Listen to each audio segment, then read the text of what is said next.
પતિ પત્ની બંનેને એવું લાગતું હતું કે આખી સરકાર તેમની છે, પરંતુ તેઓ ભૂલી ગયા કે કાયદાની સામે કોઈ પણ નેતા હોય કે આમ આદમી હોય, કાયદા સામે નહીં લડી શકે. ઘણા સમયથી બંને કાયદાની આંખમાં ધૂળ નાખતા હતા અને પોતાના જુગારનો ધંધો જે છે તે કરતા હતા. અને તેઓ કેવી રીતે ભૂલી ગયા કે કાયદો અને વ્યવસ્થાની હિલચાલ ધીમી પડી શકે છે, કારણ કે જ્યાં સુધી નક્કર પુરાવા ન મળે ત્યાં સુધી કોઈ મોટા માણસ પર હાથ મૂકવો એ વર્તમાન સત્તાવાળાઓ માટે ખતરો બની શકે છે. આ ધંધો માત્ર બે જ લોકો ચલાવી રહ્યા છે, તે હકીકત પચાવવી ખૂબ મુશ્કેલ બની જાય છે. નમસ્કાર દર્શક મિત્રો, હું છું આપણી સાથે કૃપા ઠક્કર. ન્યૂઝ ફોર ઇન્ડિયાના આ ખાસ અહેવાલમાં આપણે જાણીએ આ સમગ્ર ઘટના મધ્યપ્રદેશના ખંડવા જિલ્લામાં બની છે. આજે આપણે પતિ પત્ની વિશે વાત કરવા જઈ રહ્યા છીએ. તે બીજું કોઈ નહીં પણ હાલમાં કાર્યરત ભાજપના નેતા અને પંચાયતના સભ્ય છે. તો ચાલો જાણીએ કે આ સમગ્ર મામલો કેવી રીતે પ્રકાશમાં આવ્યો. બીજેપી નેતા પોતાના ઘરે જુગારનો અડ્ડો ચલાવતા હતા. તેની પરિવાર સાથે તેઓની ધરપકડ કરવામાં આવે છે. જાવરમાં રહેતા જનપદ પંચાયતના ખંડવાના સભ્ય જ્યોતિ યાદવ અને તેમના પતિ બીજેપી નેતા દીપક યાદવ તેમના ઘરમાં જુગાર અને સટ્ટાબાજીનો અડ્ડો ચલાવવાના આરોપમાં પકડાયા છે. મધ્યપ્રદેશના ખંડવા જિલ્લાના જાવરથી ભાજપના નેતા, તેમની પત્ની અને માતા પોલીસના હાથે ઝડપાઈ ગયા છે. દીપક યાદવ પોતે રાશનની દુકાન ચલાવે છે અને ભાજપના નેતા છે, અને તેમની પત્ની જ્યોતિ યાદવ જનપદ પંચાયત ખંડવાના સભ્ય છે. વાસ્તવમાં થયું એવું કે પોલીસને અગાઉ પણ ઘણી ફરિયાદો મળી હતી, પરંતુ નક્કર પુરાવાના અભાવે તેમના હાથ બાંધી દેવામાં આવ્યા હતા.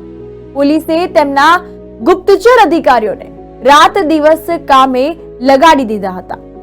નક્કર માહિતી મળ્યા બાદ પોલીસે એક ટીમ બનાવીને દીપક યાદવના ઘરે દરોડા પાડ્યા. ગુરુવારે એસપી બિરેન્દ્ર કુમાર સિંઘની સૂચનાથી ટીઆઈજીપી વર્મા, એએસઆઈ રણજીતસિંહ અને તેમની ટીમ જ્યોતિના ઘરને ઘેરી લીધું હતું.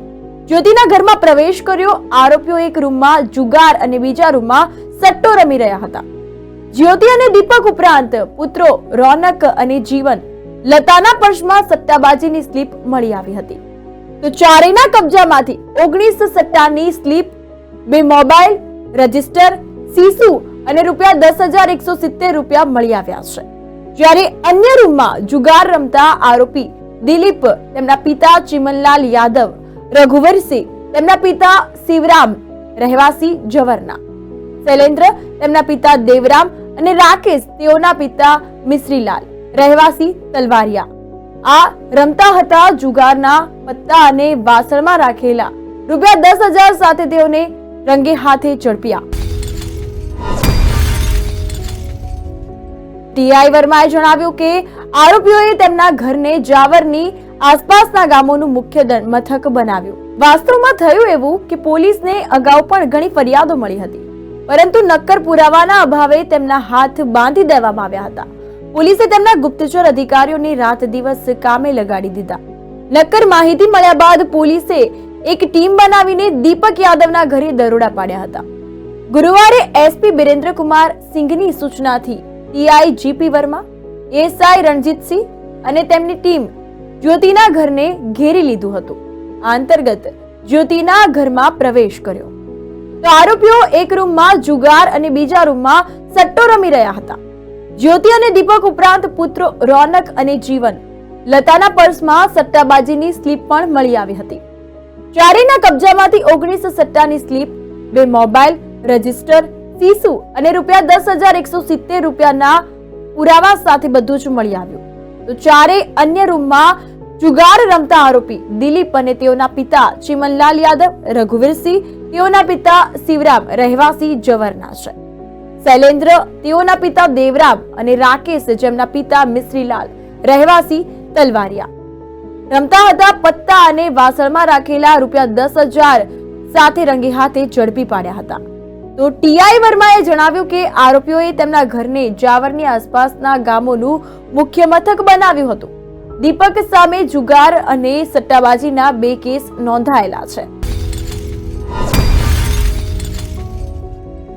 જ્યોતિ અને દીપક પોલીસના હાથે ઝડપાઈ ગયા ત્યારે તેમની માતા અને આખો પરિવાર પોલીસ સાથે દલીલ કરવા લાગ્યો હતો. તો પોલીસ સાથે ખૂબ જ અસંસ્કારી વર્તન કરવામાં આવ્યું હતું અને સાતની તાકાતનો ખોટો ઉપયોગ કરવામાં આવ્યો હતો. જીવન, લતા અને જ્યોતિએ પોલીસ કર્મીઓને તેમનો યુનિફોર્મ ઉતારવાની ધમકીઓ પણ આપી હતી.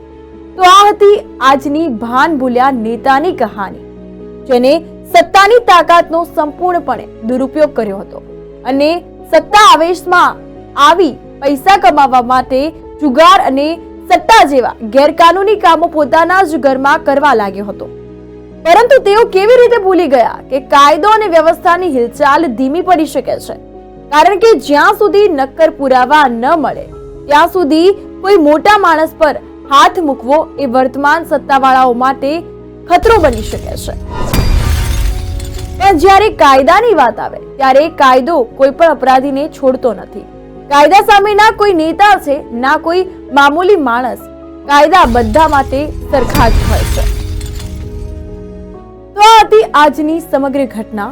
તો હવે એ જોવું રહ્યું કે શું આ નેતાઓની સામે પણ કાયદો ઉભો રહેશે કે પછી પોતાની સત્તાની તાકાત બતાવી તેઓ બહાર આવી જશે. આ સાથે હું રજા લઉં છું. ફરીથી મળીશું એક નવા કિસ્સા સાથે. ત્યાં સુધી આપ જોતા રહો ન્યૂઝ ફોર ઇન્ડિયા, ગુજરાતનું ગૌરવ. નમસ્કાર.